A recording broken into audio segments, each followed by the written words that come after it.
गंदे व्यक्ति का, जो कि अंबेडकर अंग्रेजों की गुलामी करता रहा। अगर तुम्हारा ज्यादा दिमाग खराब हो गया है तो जूता तो बाद में मारेंगे, हम कुत्ता बनाकर गले में पट्टा बनाकर पूरे ग्वालियर में घुमाएंगे आपको, जो हमारी गारंटी है।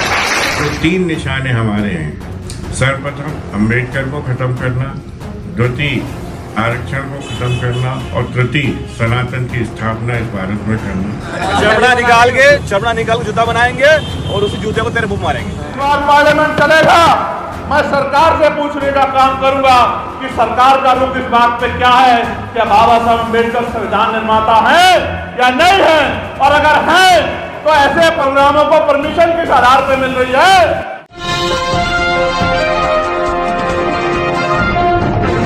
साथियों नमस्कार, मैं हूं नीरज पटेल और आप देख रहे हैं नेशन जनमत। मध्य प्रदेश में जंग छिड़ी हुई है संविधानवादियों और मनुस्मृति समर्थकों के बीच में, पाखंडियों और विज्ञानवादियों के बीच में, ब्राह्मणवादियों और अंबेडकरवादियों के बीच में। और इस जंग के युद्ध की तारीख मुकर्रर की गई है 15 अक्टूबर को। जातिवाद से भरे हुए जहरीले तथा कथित एडवोकेट अनिल मिश्रा के घर पर भीम आर्मी के लोगों ने 1 लाख जूते ले जाकर के प्रदर्शन करते हुए उसकी हैसियत बताने की अपील की है। वहीं दूसरी तरफ अनिल मिश्रा के समर्थन में तमाम नफरतवादी जातिवादी संगठन एकजुटता दिखा रहे हैं। अब पूरा मामला विस्तार से समझ लीजिए। अनिल मिश्रा ये वही शख्स है जिसने ग्वालियर हाईकोर्ट परिसर में बाबा साहब अंबेडकर की प्रतिमा का विरोध किया था। अब यही अनिल मिश्रा खुलेआम देश के पहले कानून मंत्री और संविधान निर्माता डॉक्टर भीमराव अंबेडकर साहब के बारे में अपशब्द कह रहा है। जरा उसका बयान सुनिए। गंदे व्यक्ति का, जो कि अंबेडकर जिसने की अंग्रेजों की गुलामी करता रहा, झूठ बोलता रहा, उस व्यक्ति का नाम उन्हें स्वतः समाप्त करना चाहिए। ये मेरा उनसे आग्रह है।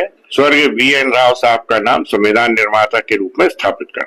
देश के मौजूदा संविधान के आर्किटेक्ट डॉक्टर अंबेडकर साहब को किस तरीके से एक ब्राह्मण समाज का वकील खुलेआम अपशब्दों का इस्तेमाल कर रहा है, फिर भी उसका बाल बाका नहीं हो रहा।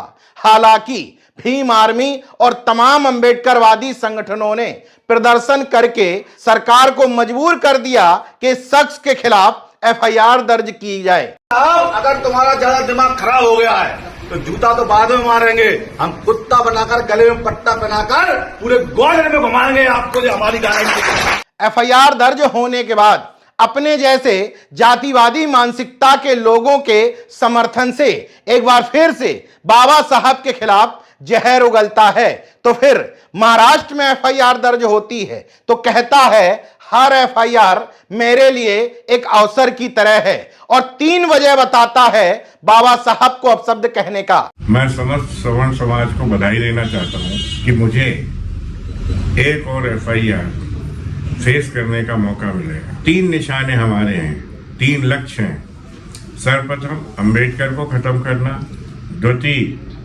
आरक्षण को खत्म करना और तृतीय सनातन की स्थापना इस भारत में करना। नेशनल जनमत जो बात बार बार कहता है कि जो लोग हिंदू राष्ट्र का राग अलापते हैं, दरअसल हिंदू राष्ट्र के पीछे उनका छुपा हुआ मकसद संविधान को हटा करके मनुस्मृति का शासन लाना है, या दूसरे शब्दों में कहें संविधान लागू होने के बाद जो गैर बराबरी की व्यवस्था दूर हुई थी, ब्राह्मणवाद सामंतवाद अपेक्षाकृत कम हुआ था, उसी व्यवस्था को दोबारा से लागू करते हुए ब्राह्मण वर्चस्व की पुनर्स्थापना करना है। एडवोकेट अनिल मिश्रा जो काम कर रहा है, जातिवादी लोग उसको जिस तरीके से समर्थन दे रहे हैं, उससे बात स्थापित हो जाती है। हालांकि इस जातिवादी शख्स के खिलाफ भीम आर्मी संगठन पूरी ताकत के साथ लड़ रहा है। उसने भी घोषणा कर दी है कि 15 अक्टूबर को 1 लाख जूतों के साथ इस शख्स के घर के सामने प्रदर्शन किया जाएगा और इसको जूतों की माला पहनाई जाएगी। भीम आर्मी मध्य प्रदेश के मौजूदा संयोजक सुनील वैरसिया ने एक वीडियो जारी करते हुए एक कुत्ते को कपड़े पहनाए, उस पर अनिल मिश्रा का नाम लिख दिया। तमाम लोग इसको गैर संवैधानिक कह रहे हैं। नेशन जनमत सहमत है कि संवैधानिक काम कतई नहीं है, लेकिन अनिल मिश्रा और उसकी तरह जहर से भरे हुए लोग जो काम समाज में के बीच में नफरत फैलाने का कर रहे हैं, जातिवाद की खाई को और बढ़ाने का काम कर रहे हैं, वो कौन सा संवैधानिक काम कर रहे हैं? मौजूदा स्थिति ये है कि मध्य प्रदेश और खास तौर से ग्वालियर में प्रशासन की हालत खराब है। भारतीय जनता पार्टी को यह मुद्दा ना उगलते बन रहा है ना निगलते। एक तरफ उसका जातिगत वोट बैंक है, दूसरी तरफ वो लोग खड़े हैं जिनको बेवकूफ बना करके उनका वोट लेना है। फिलहाल मध्य प्रदेश की मोहन यादव सरकार उसी एजेंडे के साथ खड़ी है जिसके लिए उसे जाना जाता है नफरतवादी एजेंडा, मनुस्मृति का एजेंडा, ब्राह्मणवादी एजेंडा। वरना ऐसा संभव नहीं है कि एक शख्स लगातार संविधान निर्माता के खिलाफ जहर उगलता रहे और उसको इस तरीके से खुलेआम बयानबाजी करने की छूट दे दी जाए। हालांकि जातिवादी अनिल मिश्रा के कारण ही सही मध्य प्रदेश में ओबीसी एससी एसटी एकता बनती हुई दिख रही है।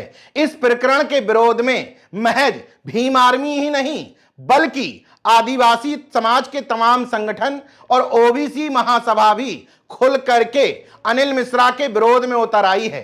अनिल मिश्रा का समर्थन तो वैसे भी परशुराम सेना को, सवर्ण संगठनों को करना ही था, उसमें कोई आश्चर्य की बात नहीं। लेकिन अनिल मिश्रा के जहरीले बोलों ने फिर से मध्य प्रदेश में क्रांति की उम्मीद पैदा कर दी है। बहरहाल 15 अक्टूबर को ग्वालियर में क्या होगा यह अलग मसला है, लेकिन पहले इस बात की समीक्षा कर लेते हैं कि अनपढ़ वकील अनिल मिश्रा जो बार बार कहने की कोशिश कर रहा है उसमें सच्चाई कितनी है। क्या वास्तव में बाबा साहब अंबेडकर संविधान के निर्माता ना होकर के बीएन राव संविधान के निर्माता हैं? मुझे तो हैरत है इस बात की कि अनिल मिश्रा ने अपनी एलएलबी कहां से की होगी, क्योंकि एक सामान्य व्यक्ति को भी पता है कि बाबा साहब भीमराव अंबेडकर को संविधान निर्माता इसलिए कहा जाता है क्योंकि वो संविधान की प्रारूप समिति के चेयरमैन थे। उसमें बाबा साहब के अलावा 7 सदस्य हैं, इनमें कहीं बीएन राव साहब का नाम नहीं है। संविधान सभा के संवैधानिक सलाहकार के तौर पर बीएन राव साहब काम कर रहे थे। मतलब संविधान के आर्किटेक्ट हैं बाबा साहब और आर्किटेक्ट के सलाहकार हैं बीएन राव साहब। मतलब यह हुआ कि बीएन राव साहब ने ईंट रखी, उसमें महल बनाने का काम बाबा साहब अंबेडकर ने किया, यानी कि फाइनल प्रारूप बाबा साहब ने ही तैयार किया। इस मूल अंतर को अनिल मिश्रा समझना नहीं चाहता या समझ करके भी समाज को जातिवाद की खाई में भिड़ाना चाहता है। अब एक हैरत की बात देखिए, देश की न्यायिक सेवा के सबसे बड़े पद चीफ जस्टिस ऑफ इंडिया के ऊपर जूता उछालने वाला एक मानसिक रोगी खुलेआम मीडिया में हीरो बनाया जा रहा है। उसके इंटरव्यू किए जा रहे हैं, वो अपने आप को सनातनी घोषित करता है। एक दूसरा मानसिक रोगी अनिल मिश्रा, जिसके अंदर जाति का कीड़ा इस हद तक कुलबुला रहा है कि उसने पूरे मध्य प्रदेश की शांति व्यवस्था को चुनौती दे रखी है।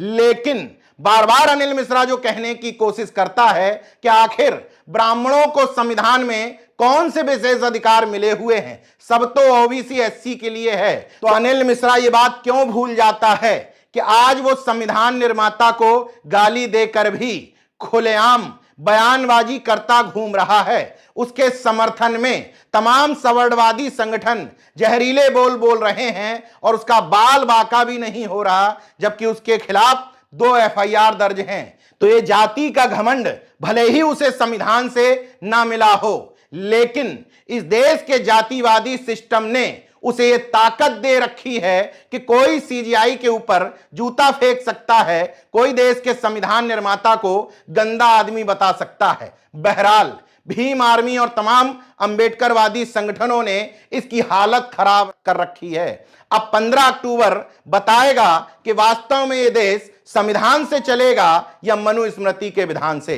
बाकी देखते रहिए नेशनल जनमत, जागरूक और सजग बने रहिए। जय विज्ञान, जय संविधान, जय लोकतंत्र। धन्यवाद।